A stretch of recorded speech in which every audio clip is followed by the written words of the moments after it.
తెలంగాణలో BRS party అధికారం కోల్పోయిన తర్వాత కొంత ప్రజల్లోకి వెళ్ళాలన్నా కూడా ఆలోచిస్తున్న తరుణం కనబడతా ఉంది.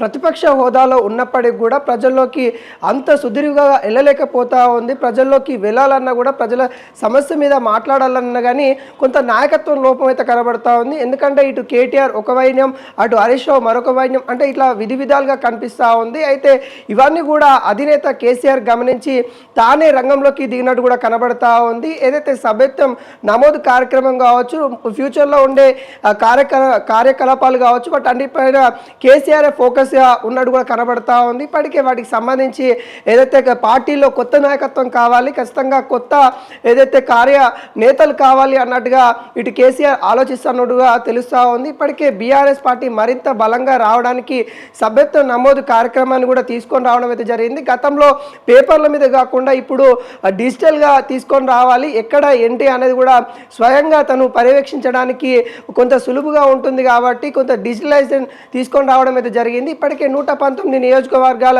వారిగా ఇన్ఛార్జీలు అయితే నియమించారు. వాళ్ళని ఇన్ఛార్జీలను నియమించే ప్రక్రియలో కూడా కేసీఆర్ కీలక పాత్ర పోషించినట్టు కూడా తెలుస్తూ ఉంది. కేసీఆర్ అన్ని తానే మరి పార్టీని మరింత ముందుకు తీసుకొని వెళ్ళాలన్నట్టుగా తను ఆశిస్తున్నట్టు కూడా తెలుస్తూ ఉంది. ఇప్పటికే ఎర్రబెల్లి ఫామ్ హౌస్లో వారం రోజుల క్రితమే మరి కీలక నేతలందరినీ కూడా ఎర్రబెల్లి ఫామ్ హౌస్కి పిలుచుకొని మరి అక్కడ కీలక సమావేశాలు అయినట్టు కూడా తెలుస్తూ ఉంది. దాంట్లో ముఖ్యంగా పార్టీని బలోపేతం చేయడమే లక్ష్యంగా ఆ కార్యక్రమం జరిగినట్టు కూడా కనబడతా ఉంది. ఎందుకు ఆలోచిస్తూ ఉన్నారు, ప్రజల సమస్య మీద మాట్లాడండి, ప్రజల కోసమే మీరు కొట్లాడండి, మళ్ళీ అధికారంలోకి వచ్చేది బీఆర్ఎస్ పార్టీ అంటూ ధీమా వ్యక్తం చేశారు. దాంట్లో భాగంగానే కొన్ని సూచనలు అయితే చేయడం అయితే జరిగింది. ఎవరైతే కార్యకర్తలు అంటే మెంబర్ ఎక్కడ ముఖ్యం కాదు, ఏదైతే మీరు నమోదు చేసే నెంబర్స్ అయితే ముఖ్యం కాదు, ఎవరైతే పనిచేసే నాయకులే ముఖ్యం, అలాంటి నాయకుల్ని మెంబర్షిప్ ఇవ్వండి అన్నట్టుగా అటు కేసీఆర్ చెప్పినట్టు కూడా కనబడతా ఉంది. అదేవిధంగా 119 నియోజకవర్గాల వారిగా ఇన్ఛార్జీలను నియమించి వాళ్ళకి శిక్షణ కూడా బీఆర్ఎస్ భవన్లో ఇవ్వడానికి కూడా సిద్ధమవుతున్నట్టుగా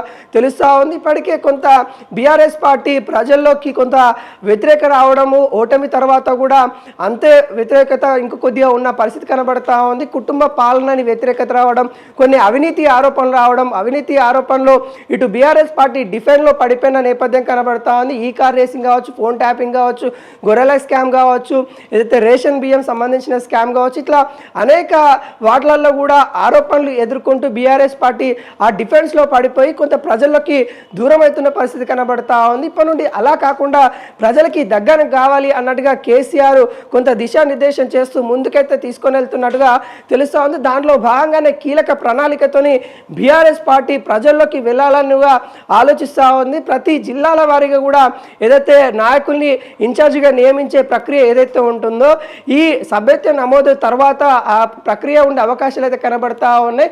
అది ఎవరైతే నాయకులు గ్రౌండ్ లెవెల్లో వర్క్ చేస్తూ ఉన్నారో, ఎవరైతే ప్రజలకి దగ్గర ఉన్నారో, ఎవరైతే ప్రజల యొక్క శ్రేయస్ కోరుతూ పనిచేస్తూ ఉన్నారో వాళ్ళకి కీలక పదవులు ఇచ్చే అవకాశాలు అయితే కనబడతా ఉన్నాయి. ఇప్పటికే బీఆర్ఎస్ సంబంధించిన వివిధ శాఖల్లో ఏదైతే పార్టీకి సంబంధించిన నామినేట్ పదవులు ఏవైతే ఉంటాయో వాటన్నిటిని కూడా రద్దు చేసి ఓన్లీ పార్టీకి సంబంధించిన ఆ పదవులు మాత్రమే ఉన్నాయి. ఇంకా ఏదైతే ఇటు బీఆర్ఎస్కి సంబంధించి కావచ్చు, లేకుంటే కార్మికులకు సంబంధించిన శాఖ కావచ్చు, ఇట్లా పార్టీ నుండి ఉండే వాటన్నిటిని కూడా కొత్త నియామకాలు చేయాలనే ఆలోచనలో కేసీఆర్ ఉన్నట్టు కూడా తెలుస్తూ ఉంది. అవి త్వరలో చేస్తాము అన్నట్టుగా ఇటు బీఆర్ఎస్ నేతలు అయితే చెప్తా ఉన్నారు. అయితే ప్రజల్లోకి వెళ్ళడానికి కీలక ప్రణాళిక కూడా కేసీఆర్ చేస్తూ ఉన్నారు. స్వయంగా తానే చూసుకున్నట్టు కూడా తెలుస్తూ ఉంది. త్వరలో తన యొక్క సభలు కార్యక్రమాలు కూడా ఉండే అవకాశాలు ఉన్నాయన్నట్టుగా బీఆర్ఎస్ నేతలు అయితే చెప్తున్న తరుణం కనబడతా ఉంది.